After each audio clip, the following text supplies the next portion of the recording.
Thank you, Professor Francisco Bosila. We have questions. Feel free to present them, or you can also write in the chat.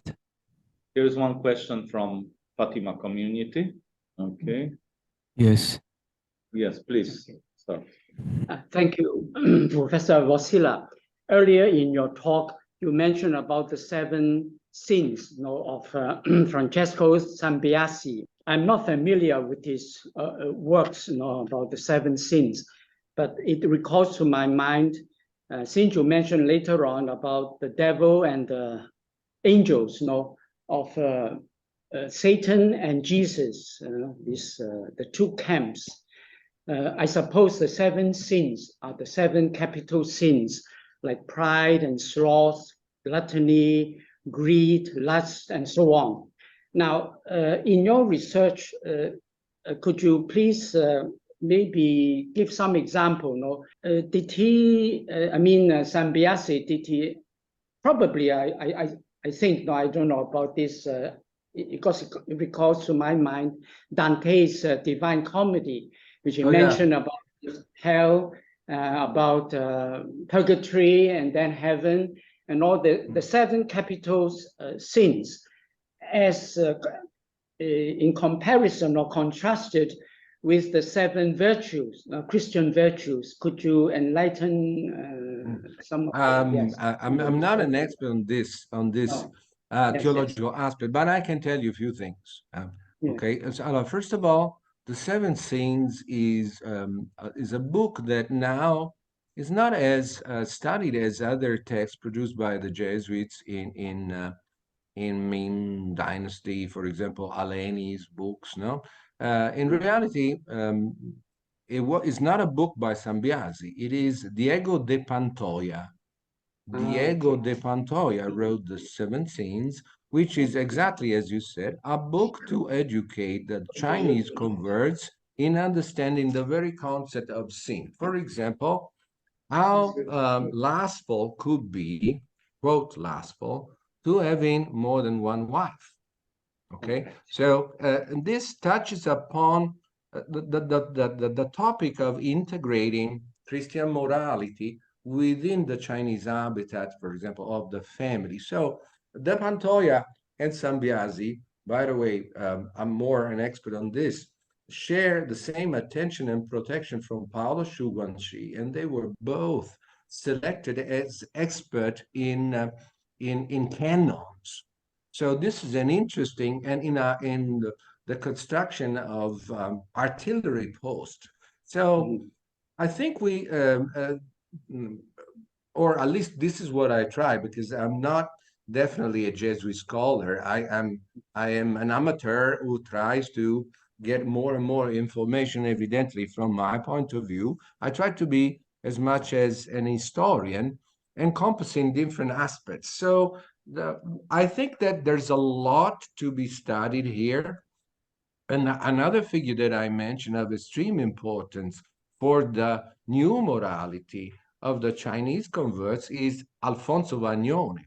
And Vagnone was studied deeply by Thierry Menard, as you know, and Vagnone is actually slightly older than Sambiasi, or the same age, but a little bit more mature. He was a prominent person, together with Pantoja and Sambiasi, with trying accommodation strategy between Jesuit morality, so to speak, and a Jesuit approach to correct morality through discernment, and a certain Confucian discernment. So when Rodriguez Totsu started to attack these practices because they were not bringing any results in terms of conversion, Vagnone, Sambiasi, Pantoja, Ro, and others fought with Rodriguez and a number of other Jesuits, also backed up by the Franciscans, on this term controversy, and also on the use of pamphlets, like Vagnone wrote one on the education of children, which Menard studied, which is a capital work at least to my knowledge, to my humble knowledge, to understand the situation. In the book that I'm doing for the Macau Institute on Sambiasi, I touch upon this term controversy, but really it could be another topic with even of a conference with more experts, because we have at least 3 or 4 figures of Jesuit with different positions. I try to answer your question because your question is very precise, and I cannot give you I've read the Seven Seas briefly, and I think you're right. In the text, there is the evident influence of something medieval, stemming both Dante and St. Thomas Aquinas, in a way. So this is my answer. Yes, thank you, Professor Vasile. Yes, it's quite there. Well, may I jump in and thank you, first of all, Professor Vasile, Francesco, for your excellent research. We feel really very honored now. Since many years, we have the chance to collaborate for your fine research. And we already plan for next year symposium on the occasion of the 700th year of memory of Marco Polo, to have this focus on art, trade, and how this exchange, this cultural exchange, brought a profound social innovation.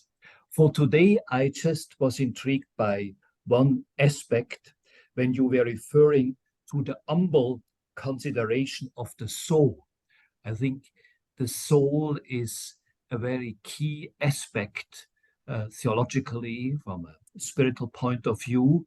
From your point of view, is there anything specific of the understanding of Francesco Sambiasi concerning the soul, which would show how also his understanding is somewhat enculturated, imbued with a certain Chinese understanding of the term of soul? Allora, this humble consideration of the soul is being studied by Elisabetta Corsi on a certain level, and it is presented as an Aristotelian text. And I agree that that you can understand from the text, as when once translated into Italian or English, that there is an Aristotelian base. Evidently, filter, I want to mention again, Thomism. So in terms of your question, I'm really not an expert on the language. It would be interesting, Stefan, if someone who's an expert on the terminology that the Jesuit picked within Chinese terminology, to address, the specific words or concepts on nouns. I think that the book, all of his life, Sambiasi, and the book, this book and others on seeing, questions on painting and how to see, he's mostly interested, as his friend Fang Yizhi, on the mind and the memory, and how the memory can grasp a concept that it has metabolized after named it. So to to become a better human being, which is exactly the same point that you find in Nicomachean Ethics by Aristotle. So it's interesting, and I think what you say could be further investigated, magari, hopefully in cooperation with in a team with Jesuit scholars, that to understand how Sambiasi managed to become evidently so fluent and so mentally fluent with Chinese culture. He is evidently he was gifted with the capacity to understand dialects, and this is not in any eulogy by the Jesuits themselves, but it is the Chinese are mentioning how Chinese he was. And this type of, I try to show all of this attention by these non-Ming emperors is remarkable because, as I said, Wan Li was, let's say, positive to an extent towards Ricci, but I don't think we have a poem of this caliber, any written in favor of Ricci like Sambiasi shared. And the fact that he was ambassador to 3 emperors, I think Sambiasi had a very, come si dice, master Chinese culture so well that others felt, like Longu says, that he is really a talented person for China, like that he was useful in this process of having all of these foreign novelties entering China for the use of the Chinese. So the discussion could also be how all of these European novelties, including Christianity, were perceived by the Chinese as useful to the morality of a new country that needed to be shaped. Because this is also in these documents, the Memorial to the Throne or the letters of Long Hu, we see that these people were really after reshaping their society, although too late. I think there is also a question in the chat, maybe? Yes, there's a question in the chat.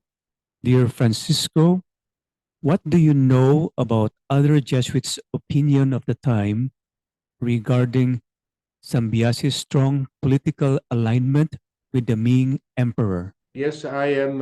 I'm thinking to mention the fact that the procuratore for China, Palmeiro, that came in the 20s in China to analyze the mission,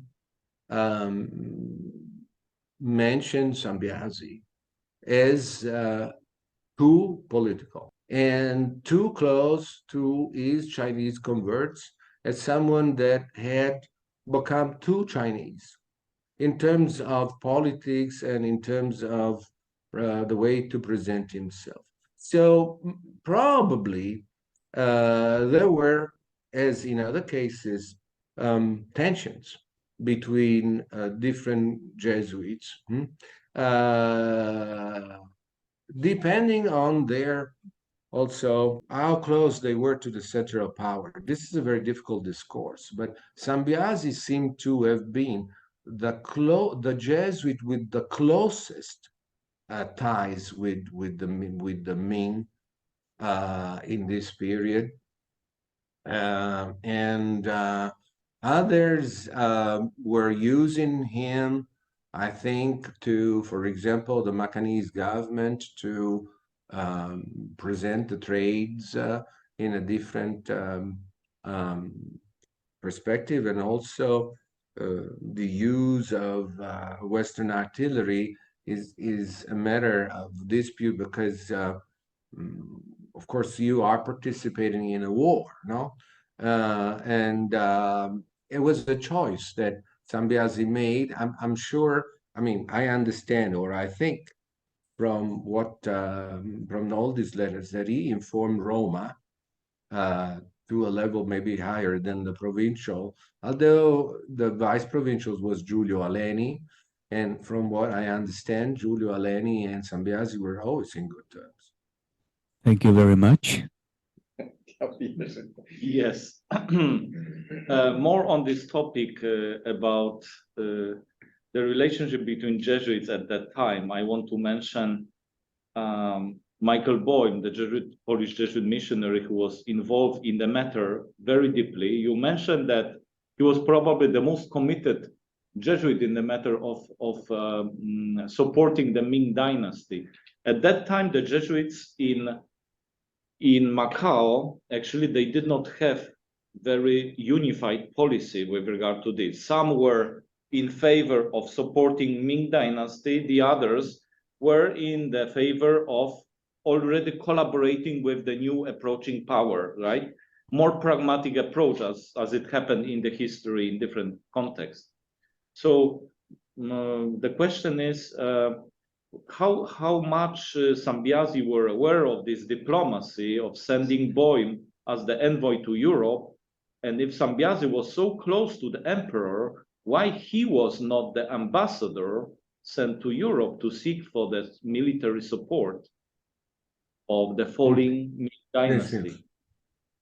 This is a very interesting question you are posing. First of all, I think that's a question of time. Sambiasi died before Mikhail Boehm.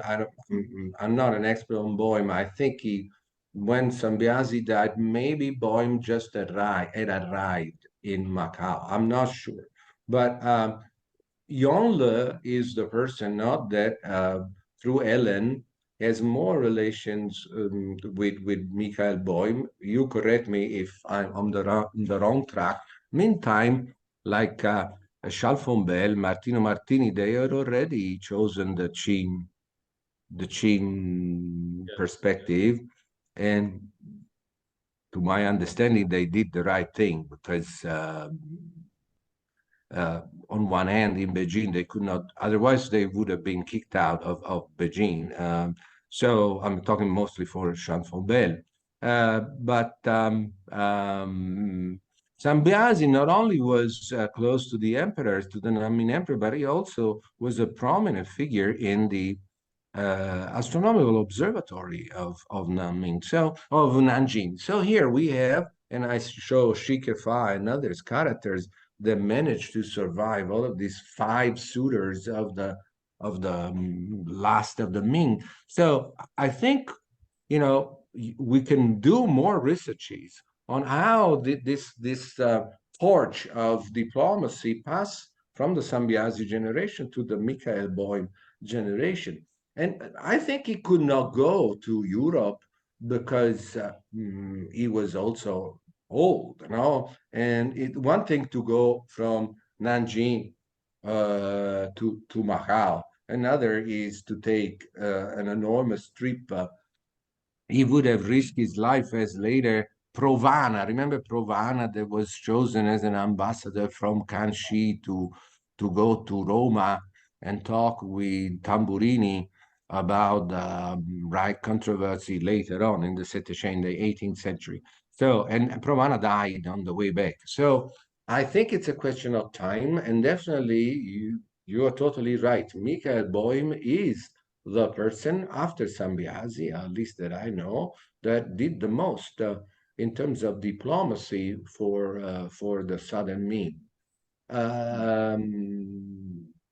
I also wonder myself, what was the Roman perspective about this? Because it also seemed that Rome wasn't aware. The great success immediately of Martino Martini's book, in Europe, it's interesting because he provoked on one hand the impression that the Manchu were totally barbarians and there was chaos all over China. On the other, Martini seems to focus on the idea that the Ming kind of deserved the fall of the dynasty.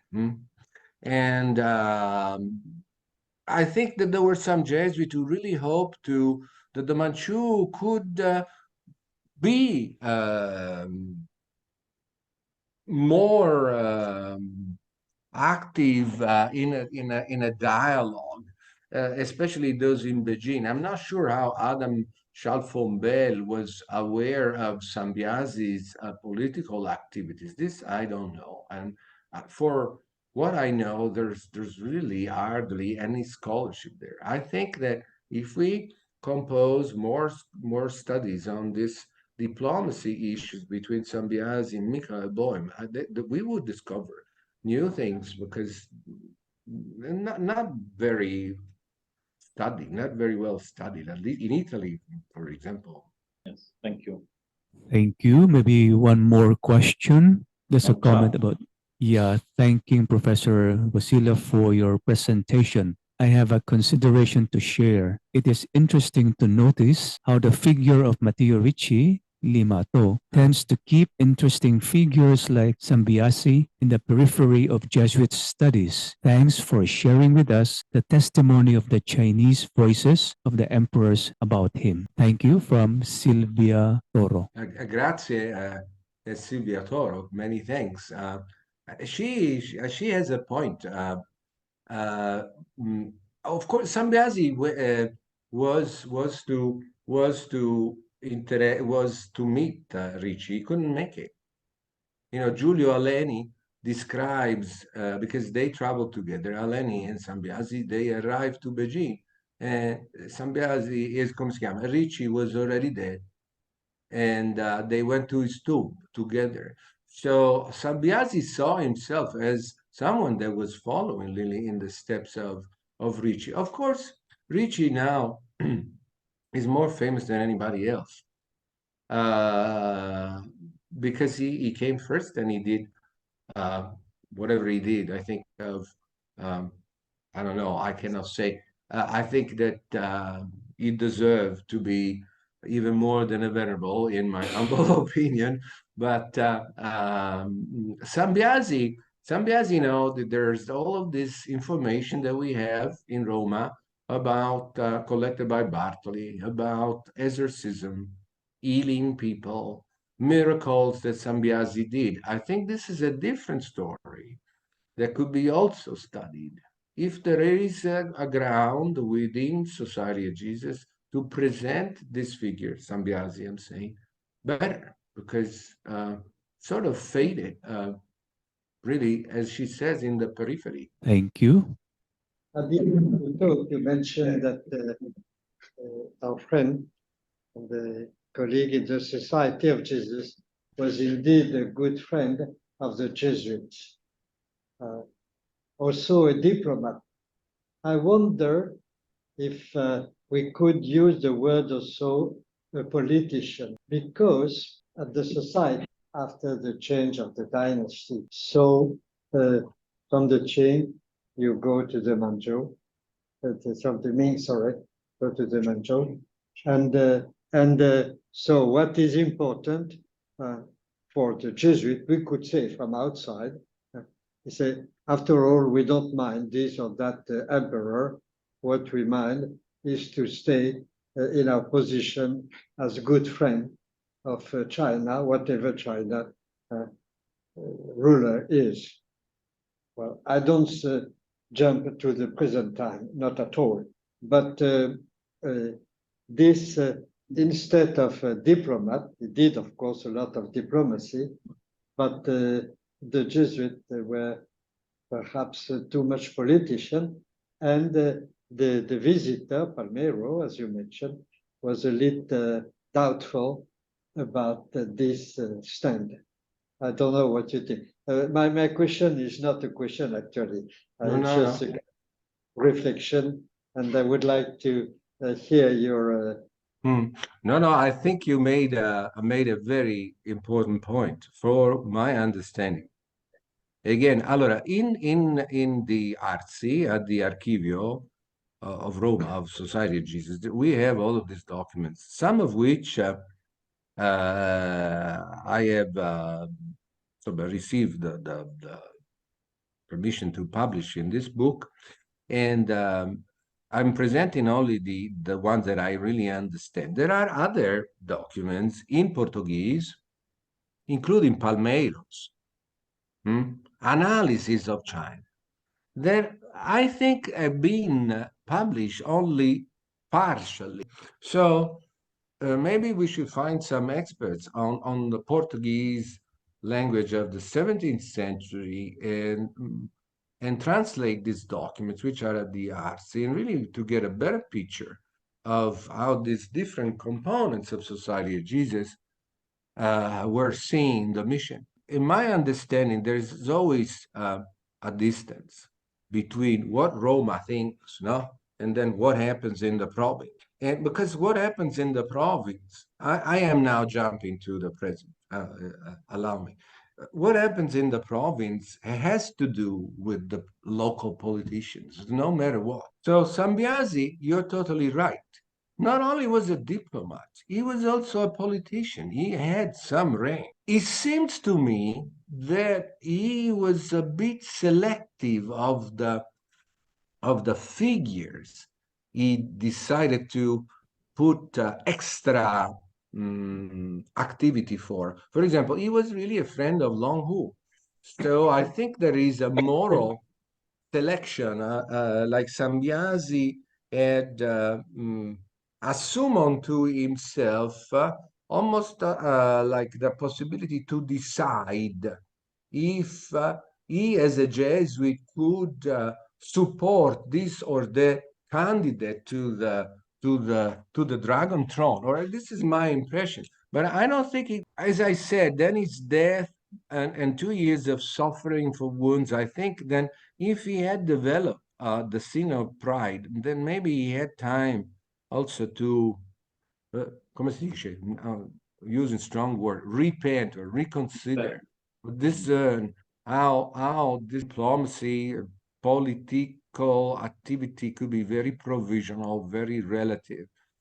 But on the other hand, definitely you made a point. The point is to stay in China, to be friends of China.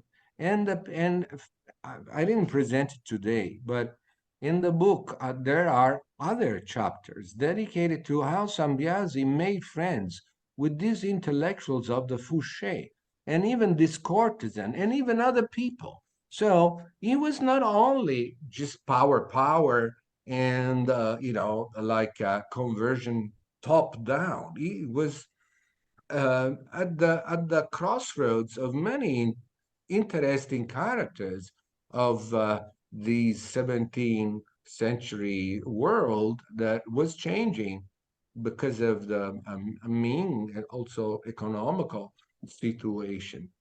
I'm surprised that Sambiasi was such a technician in all of this, because I just presented one part. Then there is the entire Portuguese document of the memorial to the throne is being copied to Macau. He enters into the details about how the trade has to go and this and that. So he must have been someone either very, very, come si dice, skilled, or had some cooperators that could orient him. But you're right. I think he was a politician. Thank you. Thank you very much. Yes. I think that would round up our forum for tonight. Aside from the wonderful presentation of Professor Vasila, we'd like to thank also those who have joined us to the questions, Father Gregory, and also Father Fernando, Father Yarek, Father Dominic, and also we'd like to thank the people who are here present here in the classroom here at USJ, and also for the people behind the scene who have made this forum successful. And we hope to see you again the next forum